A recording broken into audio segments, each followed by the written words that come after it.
देख रहे हैं ऑल इंडिया नागपुर न्यूज। सन 2024 में पहला ये सरकार का पहला अधिवेशन है।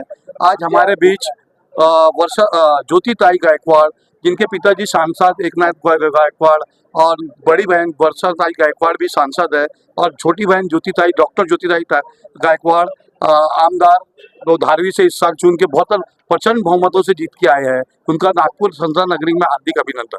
ताई, आपल्या क्षेत्रामध्ये जो भी होता है हमारे धारावी क्षेत्र धारावी क्षेत्र में ये चल रहा है कि अदानी का गुंडा राज चल रहा है। वहाँ धारावी में जो लोग हैं, हमारा धारावी परिवार है, उनको धारावी से निकालने की कोशिश की जा रही है। उनको यहाँ से निकाल के जो मुलुंड, कुर्ला, भांडुप, कांजूर, देवनार, मड़ मालवनी ऐसे जो मिठागर के जमीन है या डंपिंग ग्राउंड की जमीन है, वहाँ उनको डालने का काम कर रहे हैं। और इसके खिलाफ हम आवाज उठाने के लिए कल भी मैंने ये किया है कि उसका जो जीआर निकला है वो बहुत तुगलकी जीआर है, लोगों के खिलाफ जीआर है, उसके बारे में मैंने कल बात की है। आपल्यावर मोठी जबाबदारी आहे, कारण की धारावी एक ज्वलंत प्रश्न आहे आणि त्यावर निवडणूक म्हणजे महाराष्ट्र निवडणूक आहे, धारावीच्या म्हणजे जे चर्चा होती त्या आपण काय करणार त्याला? नक्की त्यासाठी सांगितलं ना मी, कालपासूनच प्रयत्न सुरू केला, जेव्हापासून अधिवेशन सुरू झालं तेव्हापासून मी ते टाकते प्रश्न, आणि त्याचा प्रश्न एक काल आलेला होता आणि त्याच्यावर मी मुख्यमंत्री साहेब समोर होते, उपमुख्यमंत्री साहेब होते आणि त्यांच्या समोर मी तो प्रश्न मांडलेला आहे, पण त्याचं मला उत्तर आलेलं नाही, पण त्याचा मी पाठपुरावा नक्कीच करेन। मैडम, जो अमित शाह ने जो कहा है अभी हेट स्पीच की, उसके बारे में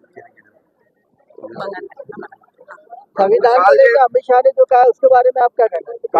उसके उन्होंने जो कहा है वो हमारे दैवत के बारे में कहा है, जो हमारी अस्मिता है, हमारा स्वाभिमान है, क्योंकि उनके वजह से ही मैं यहाँ खड़ी हूँ, नहीं तो मैं नहीं यहाँ खड़ी रह सकती थी। एक तो स्त्री करके और मेरे समाज की वजह से मुझे यहाँ कभी भी नहीं आने को मिलता, लेकिन जो हमारे दैवत है उन्होंने हमको समाज के स्ट्रीम में लाया है, मेन स्ट्रीम में लाया है। तो जो हमारी नरक यातना है उन्होंने कम करके हमको यहाँ स्वर्ग दिखाया है। तो हम हमारे वो जो देवता है उनके बारे में उन्होंने कहा है, और आगे जाके इतनी भी हिम्मत नहीं है, जो कहते हैं वो बोलने की भी हिम्मत रखो नहीं। फिर बाद में कहा है कि ये जो तोड़ मोड़ करके बोला है ये सब झूठ कहा है। हमको पता है बीजेपी और आरएसएस की क्या प्रवृत्ति है, वो सबको पता है। उनके मनुवाद उनको पसंद है, लेकिन हमको संविधान पसंद है। तो संविधान को जो मानते हैं वो सब डॉक्टर बाबा साहेब अम्बेडकर के साथ है, उनके आदर्शों को वो मानते हैं। तो आप तो कर रहे हैं, क्या आपको लगता है सरकार करेगी? उन्होंने करना चाहिए, क्योंकि संविधान अकेले हमारे लिए नहीं, सबके लिए है, तो उन्होंने करना चाहिए ऐसे मुझे लगता है। Thank you.